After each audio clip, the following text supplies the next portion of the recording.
Kasama po natin ngayon ang kilalang financial advisor at author ng pinipilahang libro, Wealth Within Your Reach, Mr. Francisco Colayco, upang tulungan po tayo ngayong umaga. Magandang umaga po, sir. Magandang umaga rin sa inyo. Thank you for inviting me. Thank you very much. Sir, sa mga nangyayari po ngayon, pwede ho bang bigyan nyo lang kami ng brief crash course? Bakit nangyayari itong tinatawag na financial o global financial crisis? Ano ba talaga yung root cause nito? Ang root cause nito is basically yung tinatawag na subprime sa Amerika. Opo. Na nagpautang. Ano po yung subprime? Subprime yung nagpapautang kasi hindi mo dapat pinapautang. Okay. Yung walang kakayahan magbayad. Bayad. Kaya nga subprime, below, Okay. below capability. Ang problema, because nag-overbuild sila, to simplify things, ano? Yes. Alam mo, buong mundo, ang destination ng investment, US, Yes. wala kasing mapaglagyan sa labas. Doon nakafocus lahat. Nakafocus. Pero sa Europe na very highly socialistic sila. Yes. So, kailangan kumita yung pera nila para sa mga pensyonado. Opo. Walang nung kikitang gano'n, kundi sa Amerika. Kaya doon nila nadala yung pera. Ayun naman magagaling sa Amerika. Ang ginawa na, they created products based on real estate values. Okay. So, na tumataas na hindi naman nila na-maintain dahil Yes. artificial. Nung hindi na makabayad, nag-domino effect na. Maraming mga eksperto, sinasabi nila na itong 2009, mas mararamdaman daw yung epekto nitong global financial crisis. Ano pong masasabi nyo na maibibigay sa ating mga televiewers na practical ways para makapaghanda dito ang isang ordinaryong Juan de la Cruz? Well, sa akin nga, ang pananaw ko, dahil very challenging in 2009, 4 lang ang pwede natin maisagawa. Una-una, tanggapin natin yung realidad na magbabago ang ekonomiya, babagal ang daloy ng pera. Okay. Bagsak ang negosyo sa lahat, walang export. China rin, ang export sa Amerika, bagsak. Japan. Japan, lahat. Yes. Okay? So, sa madaling salita, babagay ang daloy ng pera. So, pag ganun, kailangan tayo maghigpit ng sinturon. Okay. Saan tayo pwede maghigpit? Una-una, bawasan natin yung ginagastos natin sa pagkain. Okay. Hindi ko sinasabing wag kumain. Bawasan yung... Lalaki din gastos mo doon. Oo, bawasan lang natin yung eating out. Okay. Bahay lutong bahay na muna. O, halimbawa, fine dining ka, doon ka na sa fast food. Okay. O, ganon. Mas lalo nating bawasan yung non-food, yung hindi sa pagkain. Luho. Yung luho, yung, alam mo, ang tao sa atin, di bali kung huwag kumain, basta mag-look good eh. Bagong damit, bagong kolorete, Kailangan branded. Branded. Babawasan natin ang luho. Opo. Pangatlo, maghanap tayo ng additional source of income. Okay. At napakadaming opportunities dyan. Not just yung regular job na meron sila. Mag-sideline tayo o yung mga walang trabaho, madaming opportunity. Pangapat, handa tayong suriin ang ating ari-arian. Sabi ko nga, itong bukas ng 2009, dapat alam natin ang ating personal na netong halaga. Okay. Sir, yung pagsuri ng mga ari-arian, bakit natin kailangan suriin ito at how can it help us? Kasi, alam mo, yung pamamahala ng pera, natural sa buhay yan eh. Pero wala sa ating awareness. Pag nagtatanong ako sa mga seminars ko, ilan dito nakakaalam ng netong halaga? Did you know how much you were worth, kako? As of 8 o'clock this morning. Walang makasagot. Pero kung nagpunta ako dito ngayon sa studio. Yes. Alam ko kung saan ako nanggaling. Yes. So alam ko yung ruta. Ganon din ang pera. Kung kailangan mo, kung meron kang gusto mo yumaman at obligasyon natin yumaman. Because we cannot share what Walang we don't. masama. Walang masama. We cannot share what we don't have. Yung mayaman. So dapat palaguin Yes. muna natin para meron tayong ibahagi, di ba? Alam mo dapat, naasan ka financially. Okay. So ang tanong dapat, anong halaga mo ngayon? Lahat ng ari-arian mo, pera, lupa, kotse, appliances, etc. Iawas mo lahat yung iyong kautangan, no? Yung netong yun ang netong halaga mo. Doon ka mag-uumpisa. Yes. Ngayon, sa taong 2009, dahil very challenging itong 2009, Yes. dapat nahimay natin yung ating ari-arian. At handa tayong dapat ibenta yung mga hindi natin Napapakinabangan. kailangan. Sir, ang isang nababahala dito sa nangyayaring global financial crisis, yung mga OFWs natin. Alam naman natin na ang Pilipinas, napakadami nating OFWs, no? Ano po yung mapapayo ninyo sa mga OFWs natin at maging sa mga pamilya nila dito? Okay. Hindi lang ito sa taon na to dahil nakikita ko sa mga OFWs natin, ang karamihan, ang investment ko, no, tricycle, Yes. FX, bibili ng sari-sari store, bibili ng isang food cart. Kanilang negosyo na yun. Ang bawat negosyo kasi meron tinatawag na critical mass eh. Okay. Halimbawa taxi. Kung wala kang 51 taxi, huwag ka na pumasok. Yes. Lugi ka. Ganon din. Tricycle pa isa-isa. Pa-isa-isa. Walang talo. FX, ganon din. Food cart, kung wala ka rin lang 10, 20, huwag ka na pumasok. So, ang nangyayari sa atin, porket meron tayong kapital, yun ang nagiging basihan ng desisyon. Meron na akong pang down payment, meron na akong pagpasok. Tuloy-tuloy na ang pasok. 9 out of 10 nalulugi eh. Hindi nagsasucceed. So, dapat meron tayong kaalaman sa pagnegosyo bago tayo papasok. Sir, anong pwede nyong may payo na yung simple, basic na pwede Ngayon, pasukin ng mga OFWs na? At sabi nga ng aking kumparing guru sa entrepreneurship, si Andy Ferreria, baka kilala mo yun. Yeah. Umpisahan mo yung kinaiinisan mo. Neighborhood, tumingin ka sa iyong kapaligiran. Ano bang, wala dito na gustong-gusto ko, naiinis ako. Sa akin, ang kinaiinisan ko, shine, sapatos. Kung paano Shine. nagsishine, wala na yung dati, di ba? Okay. Yeah, dati may... Ngayon sa aming Sa mga village, kanto-kanto sa village dati. namin, kung may mga 3,000 pares, meron eh. Kung pupunta ako sa Mega Mall, 120. Yung magpalinis ng maayos. Yes. O mahal naman. I'm willing to pay 30 pesos. Okay. Ngayon, kung may isang bata dyan na kukulektahin niya yun sa village, ayusin niya. Isang village lang. Isang village, 3,000 pesos every month. Ba, 90,000 yun ah. Bakit walang gumagawa? Gagawin ko ngayon yun. Isa lang yun, ah. Para doon sa mga aming out-of-school youth sa aming sa Pasig. Umpisahan ko yung project yun sa Rotary na. Papakita ko sa kanila na yung simpleng ganun, pwedeng mabuhay. Umpisahan natin doon sa convenience. Kasi ngayon, halos lahat ng household, nagtatrabaho mag-asawa. Yes. So the opportunity is convenience. Okay. Kung ano yung service yung mabibigay mo na babayaran nila dahil gusto nilang ang time nila sa kanilang trabaho, mabayad sila. Yun ang hanapin natin.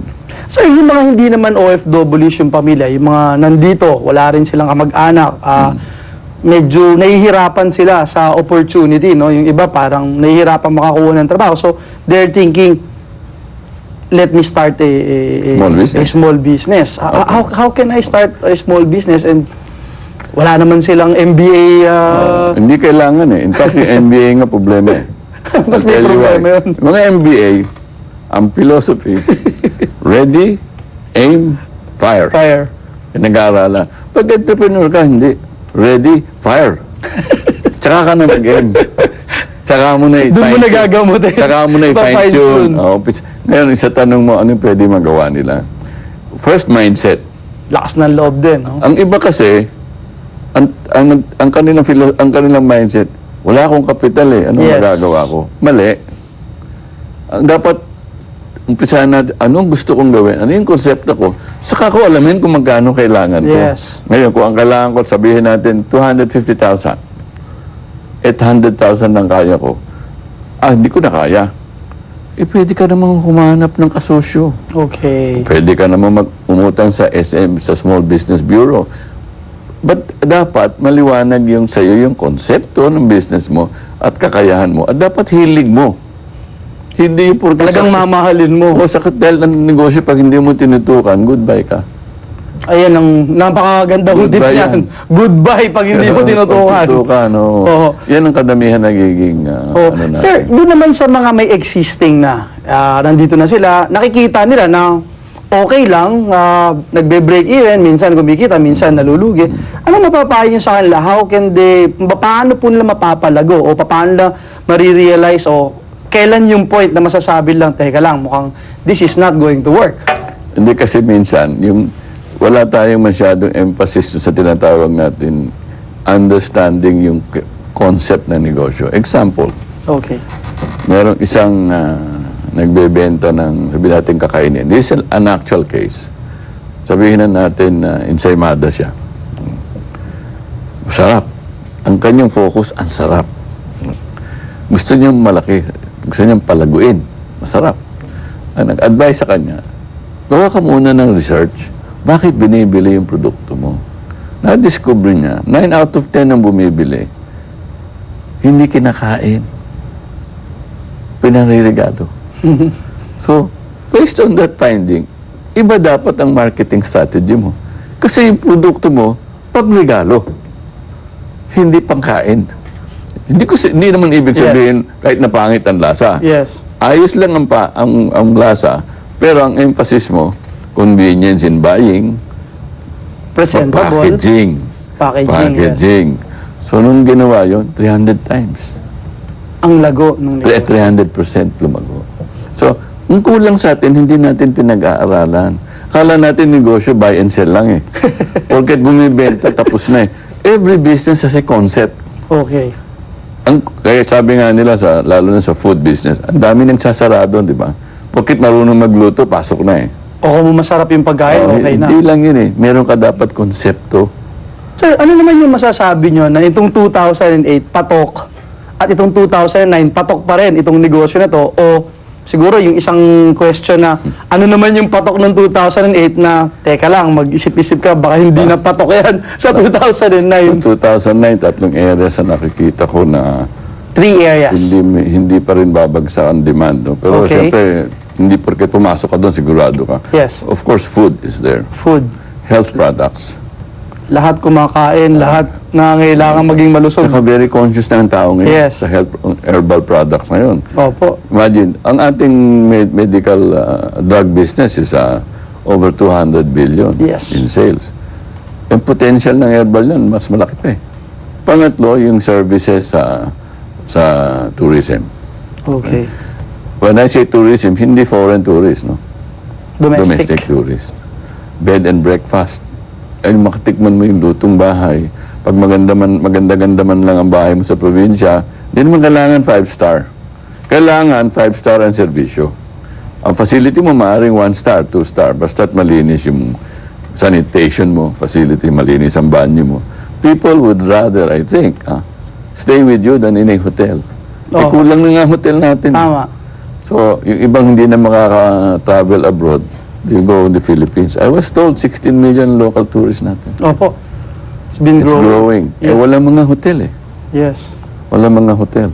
So, yung bed and breakfast, yung mga service pa rin eh.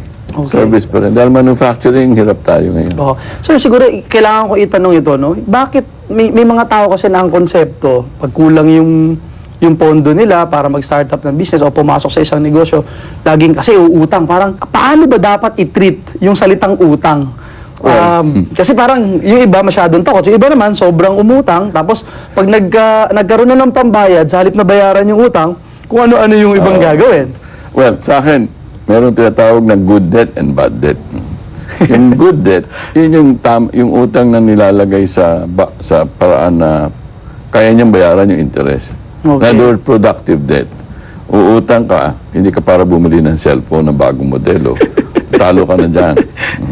Pero yung utang ka, pandagdag kapital, Para kumita ka. para imbes na 3 food cart na 6 ang nabili mo, Yes. maayos yan. Maayos. Okay. So, good debt yun.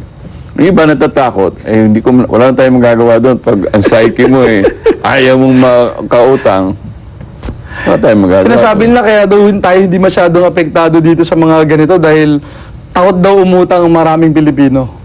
Sa tingin ko, hindi totoo. Hindi totoo yan. Dahil ang credit card debt natin, ang grabe. Exactly. Grabe, halos 80% ng office workers up to their Pag necks. naglakad ka ngayon sa mall, may mga nagbibigay na ng credit cards. Binibigay na eh. So, isa pa nagiging problema doon, yung pananaw natin sa credit. Yes. Yung ating kadamihang office workers, or ordinary income earners, ang tingin nila sa credit card, credit line nila, pera. Kaya magtanong mo, uy, meron ka bang pera pambili ng bagong van? Oh, meron Iba pa ako. bandera na. Meron pa ako 15,000 available, may pera pa ako. Mali. mali yung... Hindi mo pera yun. Yes. uutangin mo yun. Utangin mo, kailangan sig- bayaran. so, siguro yung huling itatanong ko po, no, bakit po mahalaga kay Juan de la Cruz yung maging matalino sa kanyang kabuhayan, tsaka yung sa mga decision making niya? Well, number one, yung ating prinsipyo sa buhay, in my view, 4 ang obligasyon natin sa buhay. We have to grow what we earn. Kailangan palaguin natin yan. Because we cannot share what we don't have. Yes. Pangalawa, marunong tayo dapat magprotekta ng ating kinikita. We have to be wise in spending because in the end, we have to share it. Yes. That's our game. End game natin to share. So it's an obligation. Hindi natin dapat kahiyaan ang gusto nating yumaman. Yes. Because in the end, we have to share it. So having said that, bakit obligasyon? Physically, good news and bad news. The good news is, ang life expectancy natin, mahaba na. Ang bad news natin is, ang life expectancy natin, mahaba na. Ba? Good and bad yun eh. Dahil pag umabot ka ng 65, retire ka. Eh dati, 70 or 68, goodbye na eh, di ba? Oo. Eh 85 ka ngayon. Ngayon umaabot. So you have still 20 years. Eh kung di ka nakapaghanda, obligasyon natin paghandaan natin yun. Yes. At huwag tayo umasa sa ating mga anak. At huwag tayong matakot sa krisis sapagkat yung krisis, magiging oo. oportunidad yan. Correct. Yan, Maraming sigurado. salamat po, sir. Maraming Thank you so salamat. much. Thank God you. bless you more. Thank you. Tutok lamang po kayo at magbabalik po ang ating agenda.